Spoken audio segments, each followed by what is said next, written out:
ఉమ్మడి కృష్ణా జిల్లా తిరువూరు మున్సిపాలిటీలో ఎట్టకేలకు టీడీపీ పాగా వేసింది. తిరువూరు మున్సిపల్ చైర్పర్సన్ గా కొలికపోగు నిర్మల ఎన్నికయ్యారు.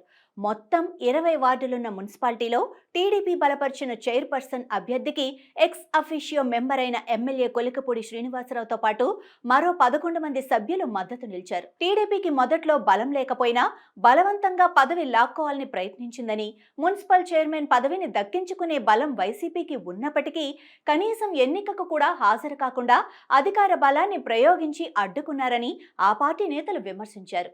వైసీపీ కౌన్సిలర్లపై పోలీసుల సమక్షంలోనే దాడులు జరగ్గా రక్షణ కల్పించకపోవడంపై ఏపీ హైకోర్టు పోలీస్ శాఖపై తీవ్ర ఆగ్రహం వ్యక్తం చేసిన సంగతి కూడా తెలిసిందే.